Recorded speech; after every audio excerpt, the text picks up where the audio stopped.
코스피가 6200을 돌파했습니다.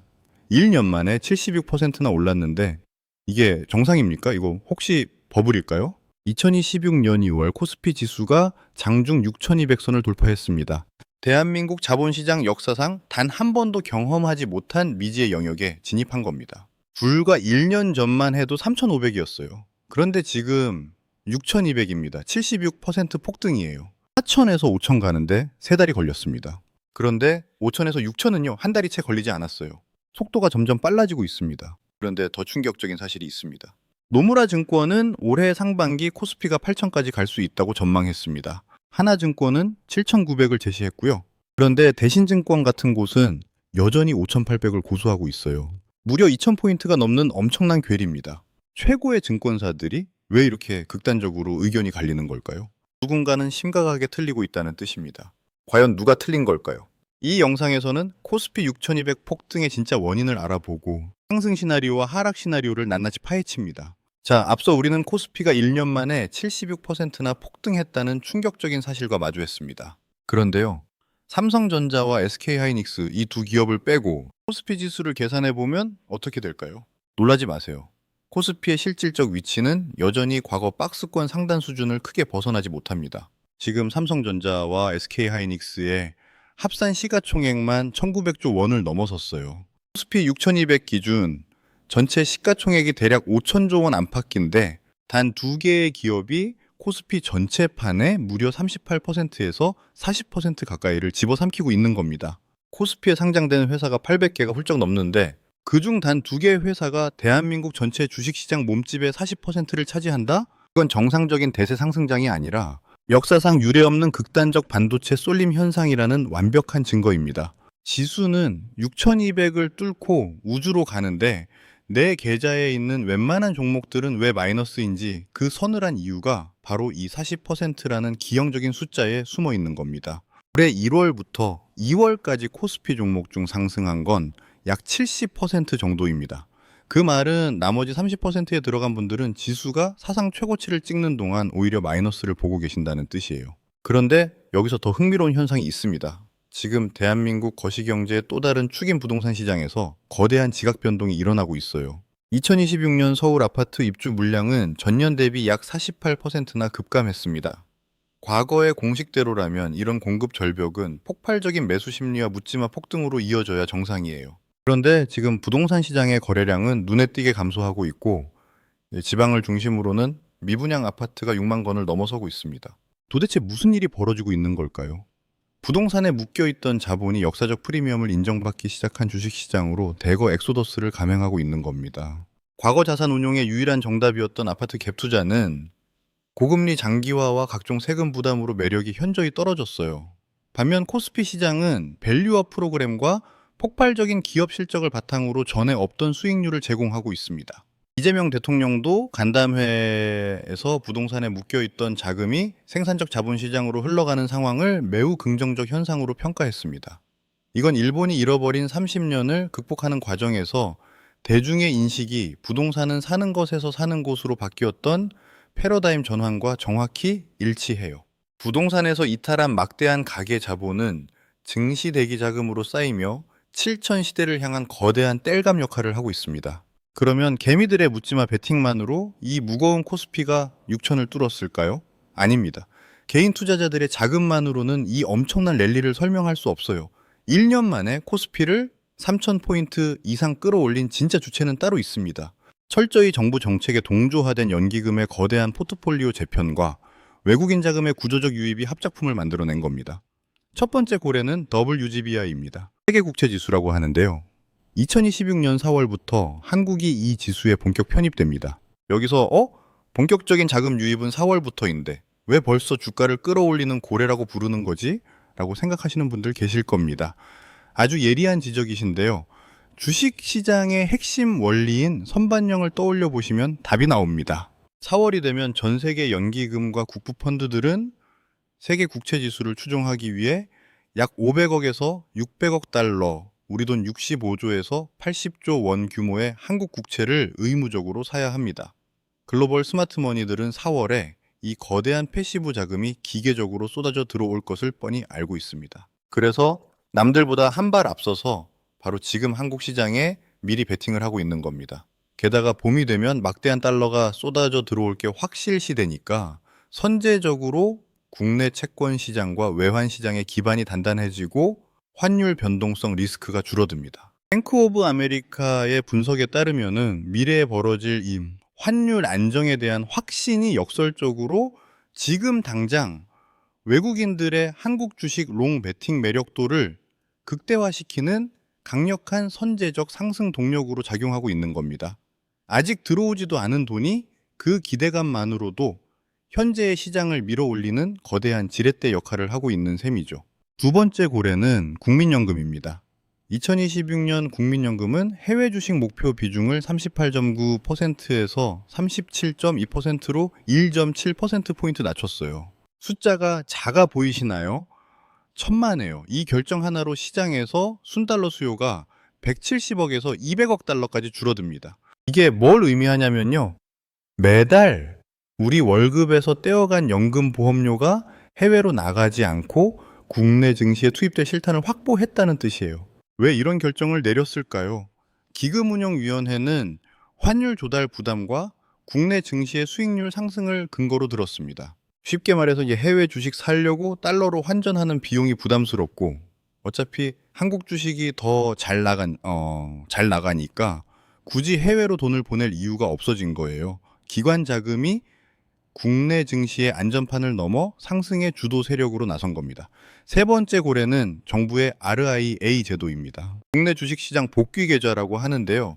이 제도는 이달 안에 전격 도입될 예정입니다. 그런데 아직 시행도 안 된 제도가 왜 벌써 시장을 밀어올리는 고래로 불릴까요? 세금은 투자자들의 자금을 움직이는 세상에서 가장 강력한 방아쇠이기 때문입니다. 올해 국외 주식을 매도하고 일정 기간 내에 국내 주식에 재투자하면 양도소득세를 파격적으로 깎아주는 혜택이 주어집니다. 큰손들 입장에서는 수천만 원에서 수억 원의 세금이 걸려있는 문제예요. 스마트한 서학개미들은 법이 시행되는 당일까지 가만히 손 놓고 기다리지 않습니다. 도입이 기정사실화된 순간부터 이미 미국 빅테크 주식의 차익을 실현하기 시작했고 그 달러를 원화로 바꾸어 한국 증시에 진입할 타이밍을 재고 있습니다.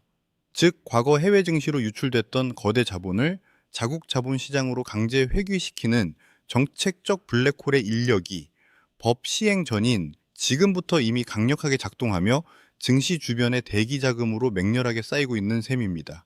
WGBI가 외국인의 구조적 매수세를 유도하고 국민연금이 국내 비중을 확대하고 RIA가 서학개미들을 불러들이고 있어요. 이 세 고래가 합작하여 코스피 6200이라는 수급의 구조 개혁을 완성한 겁니다. 바닥을 받치는 수급은 완벽하게 세팅되었습니다. 그렇다면 이제 위를 봐야 하는데요. 왜 최고 엘리트 집단인 증권사들의 전망치는 상단 8,000에서 하단 5,800으로 극단적으로 찢어져 있는 걸까요? 노무라와 하나증권이 8,000을 외치는 근거는 두 가지입니다. 반도체 슈퍼사이클의 질적 진화와 3차 상법 개정으로 대표되는 지배구조 개혁이에요. 먼저 반도체를 보겠습니다. 2026년 1월 한국의 총수출액은 658억 5천만 달러로 역대 1월 기준 최고 실적을 달성했어요. 이 중 반도체 수출은 전년 동기 대비 무려 103% 급증한 205억 달러를 기록했습니다. 전체 수출의 30%를 차지하는 압도적인 호황기예요. 여기서 중요한 건 이번 사이클이 과거와 질적으로 완전히 다르다는 겁니다. 2010년대의 스마트폰 사이클이 소비자 교체 수요에 의존했다면 지금의 AI 사이클은 기업 간 거래 중심의 거대한 글로벌 인프라 구축이에요. 물리적 AI 시대라고 부릅니다. AI가 단순한 소프트웨어 추론을 넘어 로보틱스, 자율주행, 방위산업 등 실물 경제 전반의 인프라로 융합되면서 HBM과 D램의 폭발적이고 비탄력적인 수요를 만들어내고 있어요. 숫자로 증명됩니다. 삼성전자 주가는 20만 원을 돌파했고 SK하이닉스는 100만 원 고지에 올랐습니다. D램 시장은 30년 만에 초호황을 맞이하고 있어요. 카운터포인트 리서치에 따르면 서버용 64GB RDIMM 가격은 올해 연말 1000달러 선을 가볍게 넘어설 것으로 전망됩니다. 증권가에서는 올해 삼성전자의 영업이익이 전년 대비 113% 증가한 123조 원에 달할 것으로 예측합니다. 8년 만에 최대 실적이에요. 그런데 이 123조 원이라는 숫자가 어느 정도인지 감이 오시나요? 글로벌 파운드리 1위 기업인 대만 TSMC의 예상 영업이익이 약 50조 원입니다. 삼성전자가 TSMC를 2배 이상 압도하는 거예요. 맥쿼리 증권은 2027년에는 삼성전자 영업이익이 400조 원대까지 갈 수 있다고 전망했습니다. 두 번째 엔진은 3차 상법 개정입니다. 자사주 소각 의무화가 핵심인데요. 그동안 한국 증시의 고질병이었던 코리아 디스카운트의 근본 원인이 뭐였습니까? 선진국 대비 11.5%나 높은 할인율과 턱없이 부족한 주주 환원율이었어요. 문제는 이랬습니다. 기업이 경영권 방어를 명목으로 자사주를 사놓고 소각하지 않았어요. 대신 대주주 지배력 강화나 편법 승계 수단으로 써왔죠. 법무부조차 회사의 자산을 재원으로 취득한 자사주가 오너의 경영권 방어에 사용되는 것은 회사 제도의 본질에 정면으로 반한다고 강도 높게 비판했습니다. 이번 개정안은 회사가 취득하는 자사주를 1년 내에 의무 소각하도록 강제해요. 예외 조항도 극도로 좁혔습니다. 애플은 2014년부터 2023년까지 시장에서 6천억 달러가 넘는 자사주를 매입해서 소각했습니다. 무려 800조 원이에요. 이게 바로 애플이 세계 최고의 주주 친화 기업으로 평가받는 이유입니다. 자사주 소각이 왜 주가에 좋은지 쉽게 설명해 드릴게요. 기업이 1,000원의 이익을 벌었는데 주식이 10주 발행되어 있다고 해봅시다. 주주 한 명당 100원의 가치가 있는 거예요. 그런데 시장에서 주식 5주를 사서 없애버리면 어떻게 될까요? 남은 5주의 주주들은 한 주당 200원의 가치를 갖게 됩니다. 기존 주주 입장에서는 엄청나게 좋은 거예요. 배당은 한 번에 그칠 수 있지만 주식 수를 줄여버리면 그 효과가 영구적으로 지속되거든요. 노무라는 이런 밸류업 프로그램의 구조적 안착과 반도체 실적 폭발을 근거로 코스피의 목표 PR을 12배에서 13배로, ROE를 18.6%로 상향 적용하며 8,000포인트라는 목표치를 제시한 겁니다. 그런데 여기서 지수가 더 오를 수밖에 없는 진짜 이유는 PBR을 비교해보면 훨씬 더 직관적으로 다가옵니다. 그동안 우리 증시는 기업이 가진 장부상 자산 가치조차 제대로 인정받지 못하는 PBR 0.8배에서 1패 수준의 늪에 빠져 있었어요. 반면 우리와 경쟁하는 대만 증시의 PBR은 3배가 넘고 선진국 평균은 3.4배에서 3.7배에 달합니다. 우리가 자사주 소각과 주주 환원을 통해 코리아 디스카운트라는 꼬리표를 떼어내고 대만이나 선진국처럼 PBR 3배 수준의 정당한 평가만 받게 되어도 코스피 지수가 지금보다 얼마나 더 높게 갈 수 있을지 계산이 되시죠? 자, 상승의 엔진 2개를 확인했습니다. 그런데 같은 데이터를 보면서도 5,800 하락을 경고하는 전문가들이 있어요. 대신증권 같은 하우스가 대표적입니다. 이들이 지목하는 첫 번째 뇌관은 한국은행의 6연속 금리 동결입니다. 2016년 2월 26일 오늘 한국은행 금융통화위원회는 기준금리를 연 2.50%로 유지하며 무려 6연속 동결이라는 초강수를 뒀습니다. 코스피가 연일 사상 최고치를 경신하는 축제 분위기 속에서도 중앙은행은 극도로 냉철한 매파적 시각을 견지하고 있는 거예요. 왜 한국은행은 주식시장이 이렇게 불장인데도 금리를 안 내리고 6번 연속 동결이라는 초강수를 뒀을까요? 쉽게 말해 지금 한국은행은 주식시장 빼고는 사방이 지뢰밭이라 금리를 내릴 엄두를 못 내고 있는 겁니다. 첫 번째 지뢰는 바로 환율입니다. 지금 원달러 환율이 1,400원 중반대에서 아주 불안하게 움직이고 있어요. 만약 여기서 한국은행이 금리를 섣불리 툭 내리면 어떻게 될까요? 한국은행에 돈을 맡겨도 이자를 조금밖에 안 주니까 외국인 투자자들이 차라리 이자 더 주는 미국으로 가자 하고 짐을 싸서 나가버립니다. 그럼 달러가 빠져나가면서 환율은 1,500원, 1,600원 걷잡을 수 없이 폭등하겠죠. 뱅크 오브 아메리카의 분석처럼 한국은행이 금리를 높게 유지하면서 꽉 버티고 있는 것 자체가 외국인 자본 유출을 막는 환율 방어막 역할을 하고 있는 겁니다. 그럼 여기서 이런 질문이 생깁니다. 좋아, 외국인들 빠져나가는 환율 문제는 알겠어. 그래도 우리 국민들 대출 이자도 갚기 힘든데 금리 좀 살짝 내리면 안 되나? 그래서 등장하는 두 번째 지뢰가 바로 부동산입니다. 금리 절대 못 내립니다. 지금 주식시장으로 돈이 몰린다고는 하지만 사람들 마음속에는 여전히 서울 아파트 불패라는 뇌관이 살아있거든요. 만약 여기서 금리를 내려서 주택담보대출 이자가 싸지면 어떻게 될까요? 겨우 숨죽이고 있던 영끌족들이 다시 은행으로 달려갑니다. 겨우 잡아놓은 부동산 집값 불길에 한국은행이 기름을 들이붓는 꼴이 되는 거예요. 게다가 이번에 한국은행이 시장에 아예 쐐기를 박아버렸어요. 6개월 금리 전망이라는 걸 전격 도입했습니다. 쉽게 말해 한국은행을 움직이는 금통위원들이 우리 앞으로 6개월 동안 금리 어떻게 할지 숨기지 않고 다 보여줄게 하고 카드패를 까버린 겁니다. 그 카드패를 보니 어떨까요? 당분간 금리 내릴 생각 꿈도 꾸지 마라라는 강력한 경고가 담겨 있는 겁니다. 주식시장 개미들이 이제 곧 금리 내리겠지? 하고 베팅하는 걸 원천 차단해버린 거죠. 결론적으로 한국은행의 이런 깐깐한 태도는 코스피 시장에 아주 무거운 중력으로 작용합니다. 이걸 경제 용어로 할인율 충격이라고 하는데요. 은행에만 돈을 넣어도 안전하게 높은 이자를 받을 수 있다면 굳이 위험한 주식시장에 투자할 이유가 줄어들겠죠? 즉, 높은 금리가 주식의 매력도를 떨어뜨려서 주가가 하늘 끝까지 오르지 못하게 짓누르는 콘크리트 천장 역할을 하고 있는 겁니다. 두 번째 뇌관은 AI 빅테크들의 설비 투자 정점 통과 우려입니다.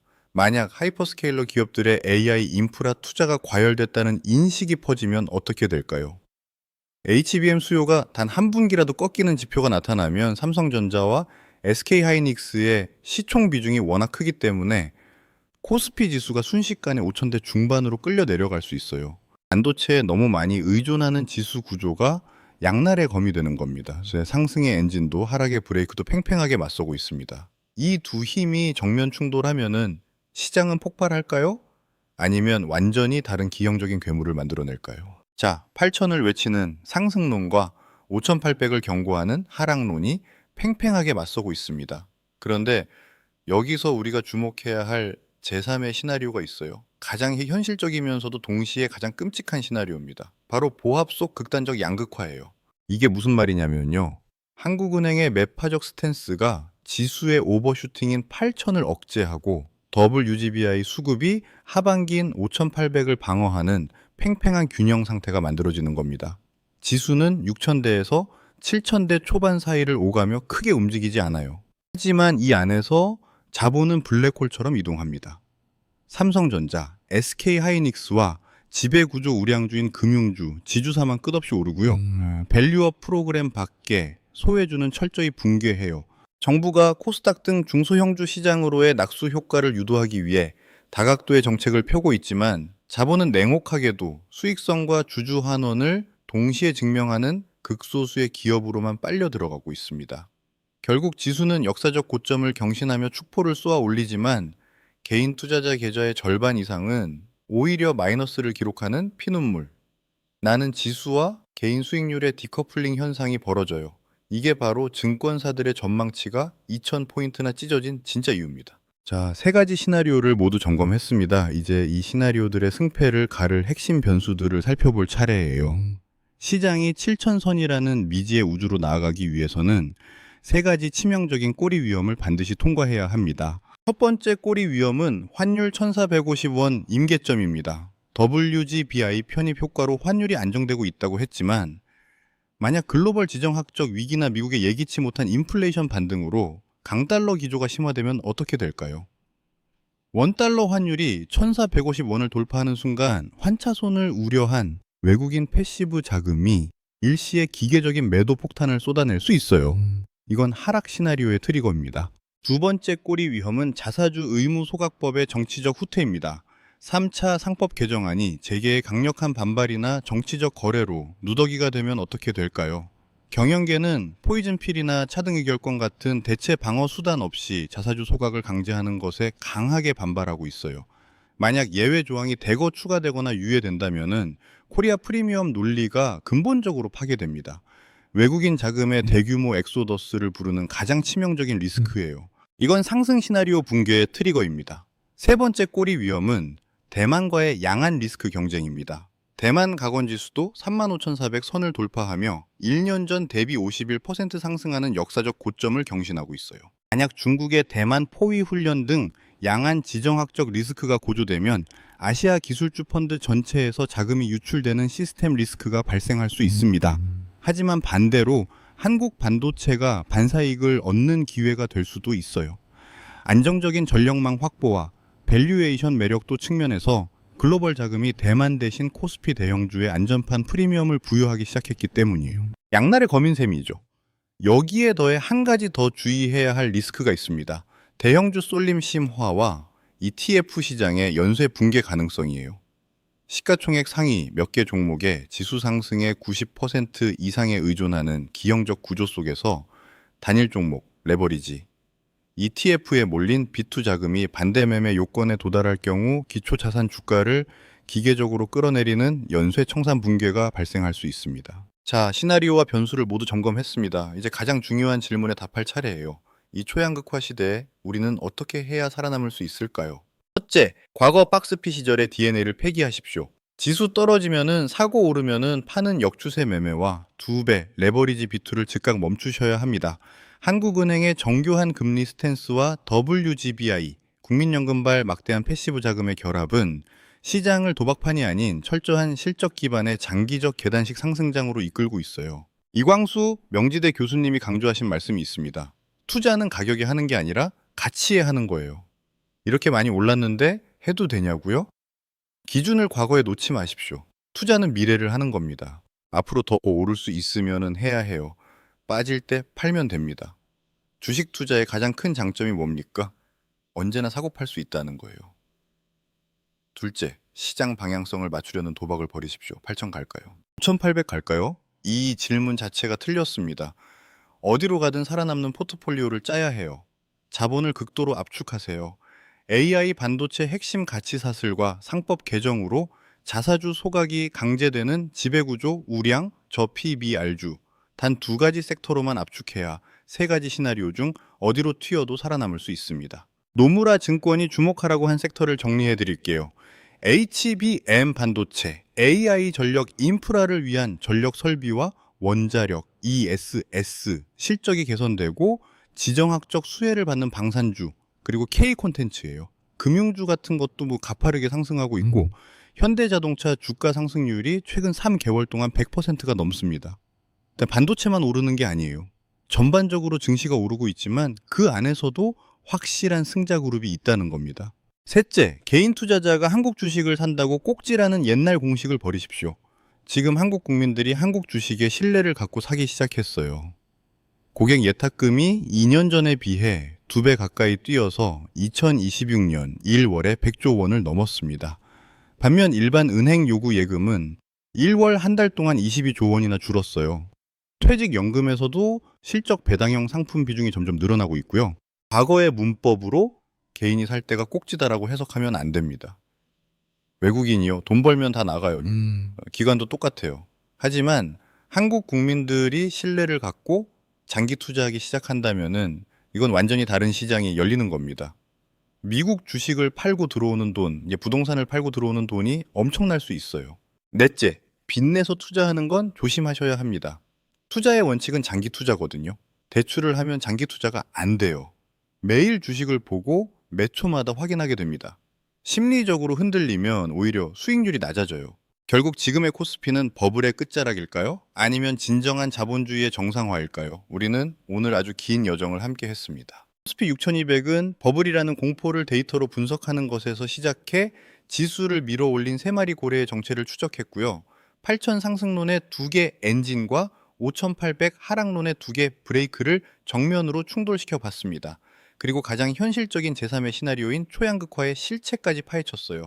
코스피 6200이라는 외형적 숫자와 버블의 공포에 매몰되지 마십시오. 중요한 건 숫자가 아닙니다. 코리아 디스카운트가 영구적으로 해소되는 시스템의 구조적 진화가 일어나고 있다는 사실이에요. 상법 1차 개정, 2차 개정, 3차 개정이 통과될 때마다 그래프를 보면은 지수가 가파르게 상승했습니다. 계엄 직후 2400이었던 지수가 정부 들어서고 한 달 만에 3000을 넘어섰고 지금 6000을 찍었어요. 이건 단순한 유동성 장세가 아닙니다. 기업 실적의 폭발과 제도 개혁이 결합된 구조적 리레이팅이에요. 다만 이 여정에는 분명한 변수가 존재합니다. 한은의 금리 동결과 환율 리스크가 여전해요. 보합 속 양극화 시나리오에 무게를 두고 핵심 섹터에만 자본을 압축하는 보수적 접근이 필요할 수 있습니다. 동시에 조정이 오더라도 AI와 밸류업 대장주는 담아가야 할 시점이기도 하고요. 이재명 대통령이 매일 새벽 X에 메시지를 올리는 이유가 뭘까요? 자산시장에서는 사람들이 현실에 반응하는 게 아니라 기대로 움직이기 때문이에요. 그 기대를 국정의 최고 결정자가 계속 얘기한다라는 거는 자산 시장에 큰 변화를 이끄는 강력한 동력이 되는 겁니다. 기대가 있었는데 실제 정책으로 이어졌잖아요. 그러니까 사람들은 더 큰 기대를 하고 있어요. 신뢰, 기대, 경험이 종합적으로 작동하면서 코스피를 밀어 올리고 있는 겁니다. PBR로 봐도 그렇습니다. 코스피가 만년 0.8배에서 기어다니다가 이제 겨우 1.6배, 과거 일본의 잃어버린 30년 탈출 초기 수준이 된 거예요. 대만이 3.0에서 3.6배고 선진국 평균이 3.4에서 3.7배입니다. 우리가 선진국 반열에 올라섰다라는데 증시 밸류에이션은 여전히 턱없이 저평가되어 있어요. 이런 지표들만 놓고 보면은 7천, 8천을 향한 추가 상승 여력은 충분해 보입니다. 하지만 여기서 우리는 반드시 동전의 뒷면을 냉혹하게 직시해야 합니다. 하락을 경고하는 전문가들의 목소리가 바로 이 지점에서 매섭게 튀어나오거든요. 기대로 쌓아 올린 탑은 그 기대에 아주 미세한 급만 가도 걷잡을 수 없이 무너져 내립니다. 국정 최고 책임자의 메시지와 정책 기대감으로 시장이 달아오른 건 맞지만 만약 재계의 반발이나 정치적 타협 때문에 자사주 소각 의무화가 예외 조항 투성이인 누더기로 전락한다면 어떻게 될까요? 글로벌 투자자들은 역시 한국은 안 되라며 가차없이 셀 코리아 버튼을 누를 겁니다. PBR 1.6배가 싸 보인다라는 주장에도 치명적인 함정이 숨어 있습니다. 대만이나 미국 증시가 PBR 3배 이상을 받을 수 있는 건 기업들이 번 돈으로 꼬박꼬박 막대한 주주 환원을 하고 압도적인 이익률을 장기적으로 증명해 냈기 때문입니다. 만약 AI 반도체 수요가 단일 분기라도 꺾여서 삼성전자와 SK하이닉스의 실적에 브레이크가 걸린다면 지금의 1.6배는 저평가가 아니라 현재 한국 증시 체력으로 도달할 수 있는 역사적 꼭지일 수도 있다는 섬뜩한 경고가 나옵니다. 앞서 말씀드린 한국은행의 깐깐한 금리 동결과 언제 1450원을 뚫고 올라갈지 모르는 시한폭탄 같은 환율은 여전히 코스피의 목줄을 쥐고 있습니다. 즉 코스피 6200이라는 경이로운 숫자는 모든 긍정적 시나리오가 완벽하게 맞물려 돌아갈 때만 아슬아슬하게 유지되는 유리성일 수 있다는 뜻입니다. 더 이상 통계에 좌절하지 마십시오. 환희에 휩쓸리지도 마십시오. 냉철하게 분석하고 스마트하게 행동하십시오. 방향성 베팅이 아니라 어떤 시나리오에서도 살아남는 포트폴리오를 설계하는 것. 그것이 이 초양극화 시대를 살아가는 우리 모두의 몫일 겁니다. 그래서 구체적으로 내 계좌를 어떻게 세팅해야 하냐고요. 딱 3가지 기준으로 포트폴리오의 뼈대를 다시 잡으십시오. 첫째, 보합장이 올 수도 있다면서 왜 계속 주도주, 상승주를 사라고 하는 거지? 라고 생각하실 수 있습니다. 바로 그 보합장이기 때문에 주도주가 생명줄인 겁니다. 코스피 지수가 6천에서 7천 사이를 횡보하는 보합 시나리오가 펼쳐진다는 건 시장 전체가 평화롭게 멈춰 있다는 뜻이 아닙니다. AI 반도체와 밸류업 우량주가 멱살을 잡고 미친 듯이 끌어올리는 상승분을 잉여 현금이 없는 소외주들의 폭락이 깎아먹으면서 평균의 착시를 만들어낼 뿐입니다. 즉, 이 초양극화의 늪에서 여러분의 포트폴리오에 AI와 밸류업 대장주가 없다면 지수는 보합인데 내 계좌만 반토막이 나는 끔찍한 소외장을 겪게 됩니다. 지수가 오르든 멈추든 자본의 블랙홀인 핵심 주도주 2개 섹터는 반드시 쥐고 계셔야 합니다. 둘째, 미국 주식과의 밸런스입니다. 한국 증시가 1년 만에 76%나 오르고 RIA 세제 혜택까지 준다는데 이제 서학개미 청산하고 전부 한국으로 넘어와야 할까요? 절대 아닙니다. AI 슈퍼사이클의 두뇌는 결국 미국의 빅테크들입니다. 한국은 그 두뇌에 영양분을 공급하는 압도적인 물리적 심장이고요. 따라서 포트폴리오는 미국 5대, 한국 5 혹은 미국 6대 한국 사의 바벨 전략을 굳건히 유지하십시오. 미국 빅테크로 글로벌 AI 생태계의 기초 근력을 잡고 한국의 반도체와 밸류업 기업들로 배당 수익과 폭발적인 초과 수익을 챙기는 양동 작전이 필요합니다. 마지막 셋째, 지금 시장에서 가장 강력한 무기는 현금입니다.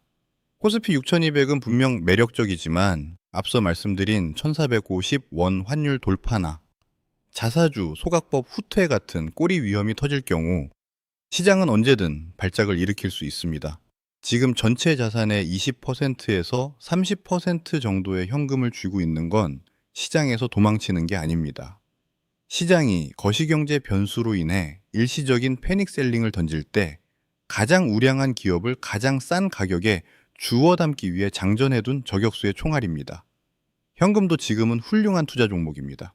숫자는 거짓말을 하지 않지만 숫자에 가려진 본질을 보지 못하면 시장의 먹잇감이 될 뿐입니다. 오늘 제가 짚어드린 세 가지 시나리오와 핵심 변수들을 나만의 투자 나침반으로 삼으시길 바랍니다.